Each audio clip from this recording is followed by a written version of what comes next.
vamos chamar o doutor Eduardo de Pernambuco, e vai apresentar aqui, tentando resumir isso aí, o algoritmo, como é que a gente vê hoje, como é que a gente tem essas questões aí colocadas na perspectiva de planejamento de tratamento. Bom, gente, em primeiro lugar, bom dia a todos. Dizer que é um prazer estar aqui participando desse mais um excelente evento do Grupo Ecoclínicas. E vamos lá começar sem delongas para que a gente consiga terminar no tempo. Ok? Essa mesmo. Bom, em relação a conflito de interesse, não tenho nenhum conflito de interesse. Vou pular esse slide que já foi muito bem falado pela colega. Bom, entrando aqui diretamente na evolução do tratamento do câncer gástrico avançado, a gente vê que nos últimos 22 anos a gente não teve uma evolução tão expressiva. A gente saindo de 8,9 meses, com estudo com SF em 1997, para 12,3 meses agora no estudo recente, Keynote 062, que dá um ganho de sobrevida, um aumento de sobrevida da ordem de 55%. Falando um pouquinho agora já sobre os estudos, o estudo TAX 325 foi um estudo apresentado em 2006. Esse estudo trouxe pela primeira vez um docetaxel para a primeira linha, combinado a um doublet de platina, e o endpoint primário do estudo foi tempo para a progressão de doença. O objetivo era avaliar se realmente um triplet seria melhor do que um doublet de platina. E esse estudo mostrou realmente um aumento da taxa de resposta bem interessante, saindo de 25% para 37%, assim como o tempo à progressão de doença, né, de 3,7 para 5,6. Apresentou um modesto ganho de sobrevida global, porém à custa de bastante toxicidade. Então, diante desses dados, um grupo liderado pelo pessoal do Memorial planejou uma modificação nesse esquema, reduzindo a quimioterapia nesse grupo investigacional. E o que esse estudo mostrou, que além desse estudo mostrar um ganho, né, de sobrevida global, de taxa de resposta, esse estudo apresentou um perfil de toxicidade bastante mais favorável com essa modificação. Então, tem suas, né, apesar de ser um estudo fase 2, um estudo pequeno, com 85 pacientes, realmente é um fato relevante a melhora, principalmente da tolerância e dos resultados e da efetividade do esquema. Outro estudo importante foi o estudo REAL-2, um estudo publicado em 2008, que esse estudo foi um estudo de não inferioridade com o objetivo de avaliar a equivalência entre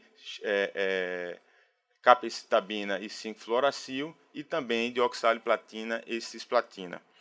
Esse estudo foi um estudo positivo, mostrando que realmente não houve nenhuma diferença de oxaliplatina e cisplatina, apenas um perfil de toxicidade mais favorável para aqueles pacientes que foram tratados com oxaliplatina.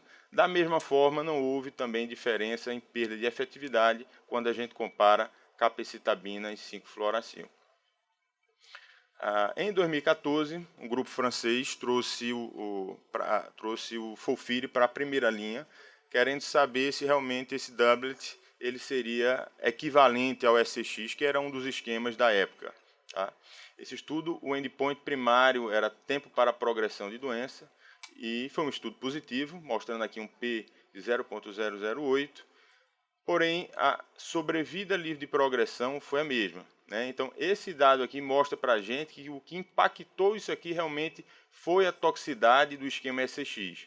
Né? Quando a gente vê que a sobrevida global foi a mesma, porém o perfil de toxicidade, confirmando aqui, foi muito maior para pacientes que foram tratados com o esquema SCX. Acredito que depois desse estudo, a grande maioria dos oncologistas deixaram de utilizar, né, a epirubicina e vimos que realmente ela não tem nenhum benefício, apenas de acrescentar toxicidade aos protocolos. Entrando nas terapias-alvos, o primeiro estudo mais importante, um dos mais importantes, o estudo TOGA, um estudo que avaliou pacientes com tumor gástrico e disjunção. Os pacientes que apresentavam HER2 positivo, eles eram randomizados para fluoracil e cisplatina com ou sem trastuzumab. Esse estudo, o endpoint primário do estudo era sobrevida global. Esse estudo foi positivo, né, apresentou um ganho, né, de 13,8, com a redução da mortalidade da ordem de 25%. Aumentou também a taxa de resposta para quem foi tratado com trastuzumab de 47% contra 35% daqueles que não utilizaram. Até então, foi a maior taxa de resposta encontrada naquele momento. Quando a gente seleciona melhor ainda nossos pacientes, restringindo a pacientes com imunistoquímica 3 cruzes ou imunistoquímica 2 cruzes e FISH positivo, os resultados foram ainda mais expressivos, chegando a uma sobrevida de 16 meses, algo raro no tratamento do câncer gástrico avançado. Então, diante de tanta animação nesse estudo TOGA e trazendo até os dados que vinham de câncer de mama, onde o duplo bloqueio no estudo Cleópatra mostrou uma efetividade extremamente interessante, foi desenvolvido o estudo Jacob. Esse estudo comparou capecitabina, cisplatina e trastuzumab com ou sem pertuzumab, então duplo bloqueio. E para tristeza de muitos, da maioria, houve um ganho numérico, porém não encontrou significância estatística. Então esse estudo foi realmente negativo.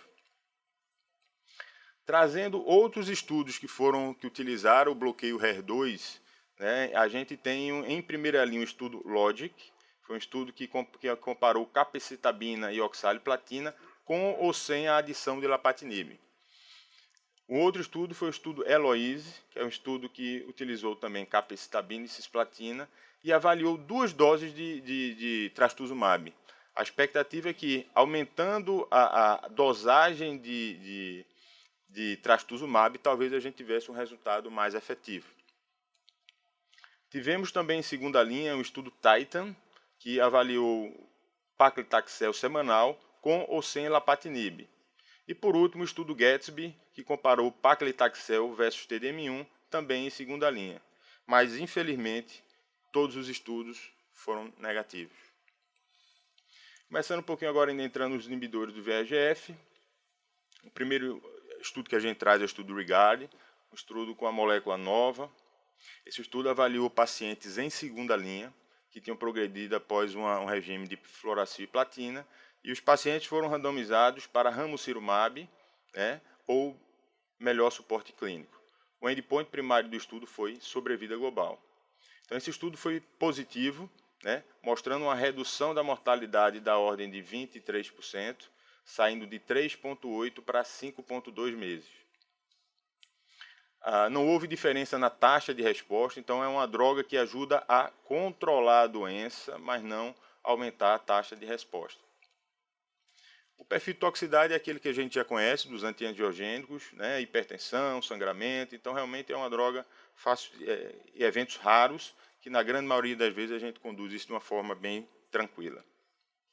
Trazendo esses dados do Regard, que eu acabei de apresentar, junto com outras quimioterapias que foram testadas em esquemas fase 3, a gente vê que realmente a sobrevida é bastante semelhante, chegando ali a mais ou menos 5 meses para pacientes que foram tratados com ramucirumab, docetaxel irino e irinotecano, mostrando que todos são alternativas interessantes. Até que em 2014, fomos adiante, foi feito, considerando os bons resultados do estudo Regard, esse estudo também em pacientes fase 2, avaliou o papel do incremento de ramucirumab mais quimioterapia comparado à quimioterapia isolada. O endpoint primário do estudo foi sobrevida global, e esse estudo foi positivo, mostrou um ganho de sobrevida, saindo de 7,38 para 9,63, com uma redução da mortalidade em torno de 20%.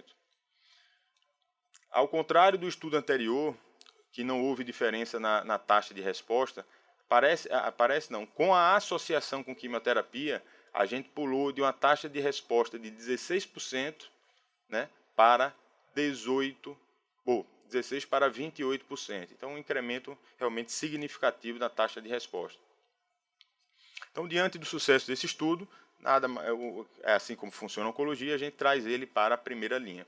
E assim foi feito o estudo Rainfall, um estudo que avaliou pacientes em primeira linha, que comparou ramucirumab com capecitabina e cisplatina, ou capecitabina e cisplatina isolado. O endpoint do estudo primário foi sobrevida livre de progressão. Esse estudo é tecnicamente, estatisticamente positivo, tá? O P menor que 0,05, porém um incremento de 9 dias. Além disso, quando a gente vê a sobrevida global, nenhuma diferença na sobrevida global. Tá? Então, realmente, do ponto de vista médico, prático, isso realmente não alterou a nossa rotina e hoje a gente não faz esse tipo de tratamento na primeira linha do câncer gástrico. Outras terapias anti-VEGF, estudo Avagast, esse estudo avaliou o papel da capecitabina e cisplatina com ou sem bevacizumab. Um estudo multicêntrico, né, que foi negativo. Um outro estudo que avaliou a patinib, um inibidor da tirosina-quinase, tá certo? Em pacientes chineses. Esse estudo mostrou um ganho, esses pacientes tinham progredido a pelo menos 2 linhas de quimioterapia, porém o estudo foi positivo, né, saindo de 4,7 meses para 6,5. E essa droga hoje é aprovada na China para pacientes em terceira linha. Vou correr aqui. Em relação a anti-EGFR, a gente tem pelo menos 2 importantes estudos, o estudo REAL-3, que avaliou SX com ou sem panitumumab, e o EXPAND, que avaliou o acréscimo de cetuximab. Esses estudos foram conduzidos sem uso de biomarcadores, que normalmente a gente utiliza no câncer coloretal, mas para câncer gástrico a gente não tem esses biomarcadores de forma efetiva. E todos eles foram negativos. Entrando agora na imunoterapia, a gente trouxe o estudo Keynote 059, um estudo que tinha 3 cortes. A gente vai falar apenas da corte número 1, que era uma corte de pacientes que tinham falhado pelo menos 2 linhas de quimioterapia, e esses pacientes eram tratados com pembrolizumab até progressão de doença. O endpoint primário do estudo era taxa de resposta e segurança. Então, o que a gente vê aqui no perfil dos pacientes, que 50% dos pacientes tinham progredido a 2 linhas de quimioterapia, e os demais terceiro ou até mais de 4 linhas de tratamento. Então, realmente, um perfil de paciente politratado. Em relação aos achados, quando a gente vem aqui para a taxa de resposta, pacientes com PDL1 positivo tiveram uma taxa de resposta de 15%. Se a gente refinar ainda mais naqueles PD1 positivo e pacientes de terceira linha, o resultado foi ainda superior, chegando a algo em torno de 22%. Lembrando que a taxa de resposta esperada no paciente em segunda linha é 15%, aqui a gente está chegando a 22% no seleto grupo ali de paciente. E o mais interessante, duração de resposta. A gente vê que aqueles pacientes que responderam tinham uma duração de resposta média de algo em torno de 16 meses. Então, realmente é algo bem interessante, principalmente se tratando em tumores gástricos. E o perfil de segurança é extremamente favorável. Quando a gente vê aqui grau 3, a gente vê raros episódios, e grau 4 ou 5, nenhum evento foi detectado. Então, baseado nesse estudo, tanto o FDA quanto a Anvisa aprovou a pembrolizumab para pacientes que progrediram a pelo menos 2 linhas de quimioterapia e apresentam um PDL1 positivo com CPS maior do que 1. Um outro estudo, Keynote 061, um estudo de fase que avaliou a pembrolizumab em segunda linha comparado a paclitaxel. Tá? O endpoint primário desse estudo era a sobrevida global. Esse estudo foi negativo, mostrando que não houve diferença de sobrevida global naqueles pacientes, mesmo com PDL1 positivo e CPS maior do que 1. Porém, uma avaliação de subgrupo mostrou que pacientes com performance 0, PS0, tumor primário de junção e PDL1 CPS maior do que 10 e estabilidade microsatélite, esse subgrupo apresentou um ganho de sobrevida global. Em relação à taxa de resposta, não houve diferença. A gente vê aqui pembro 16, paclitaxel 14. Porém, como a gente visto nos outros estudos, uma duração de resposta para aqueles que responderam da ordem de 18 meses, mesma duração de resposta que a gente encontrou no estudo anterior. E numa avaliação pós-ROC, o que a gente viu foi que naqueles pacientes com instabilidade microsatélite, a taxa de resposta foi ainda mais superior, atingindo 47% com pembrolizumab. E o fato de ele ter instabilidade microsatélite não alterou a taxa de resposta do paclitaxel, que foi exatamente a mesma. O perfil de toxicidade realmente foi bem mais favorável naqueles pacientes que foram tratados com imunoterapia.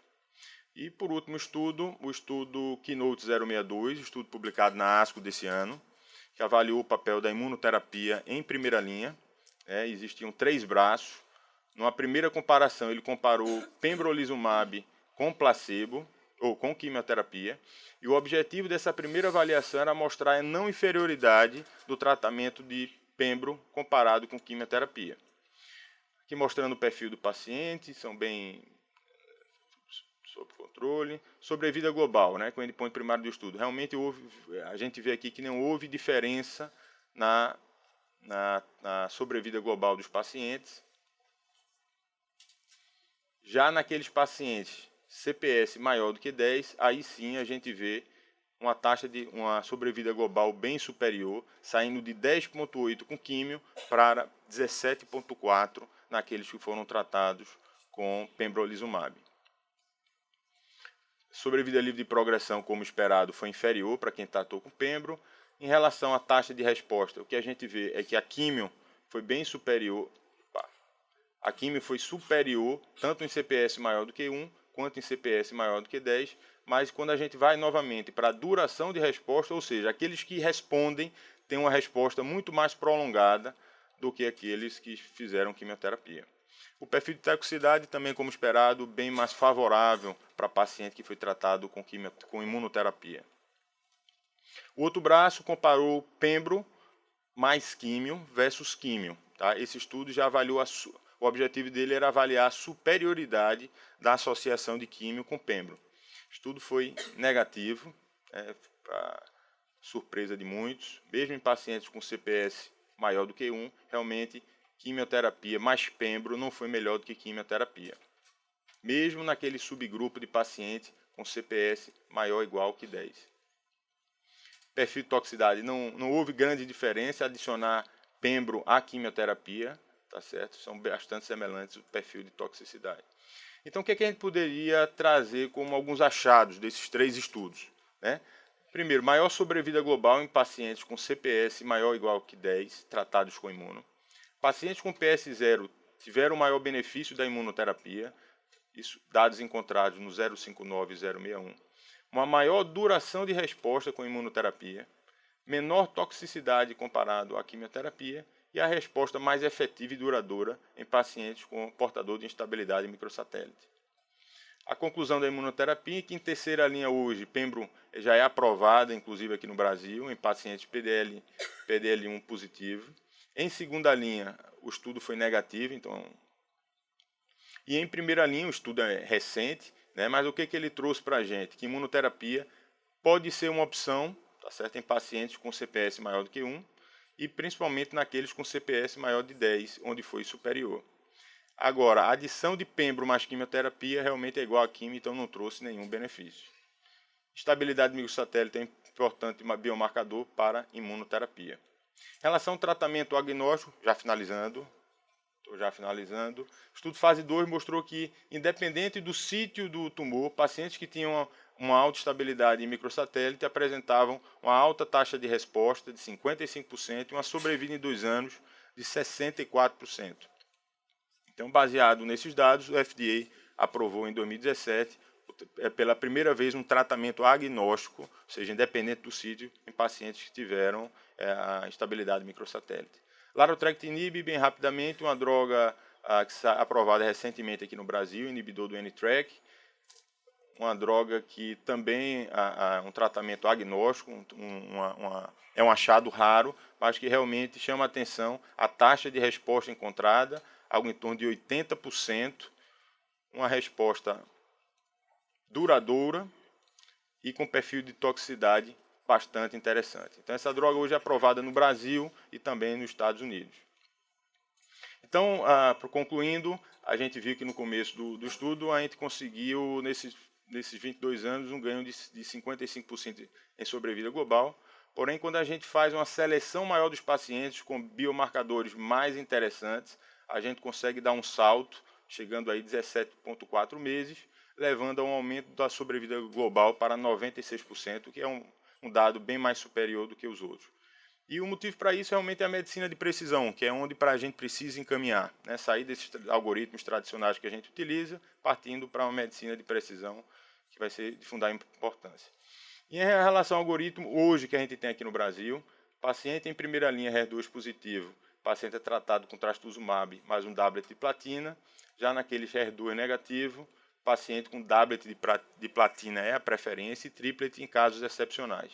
Segunda linha, a gente tem PS0 em pacientes com PS01 ou 1, ramucirumab mais paclitaxel. Em pacientes com PS2, monoquimioterapia. Naqueles pacientes com PS3 ou 4, melhor suporte clínico. Lembrar aí de larotrectinib, que agora está disponível entre a gente. E para finalizar, em terceira linha, paciente com PS01, com PDL1 positivo e CPS maior do que 1. A gente tem pembrolizumab já aprovado no Brasil. Naquele negativo, monoquimioterapia.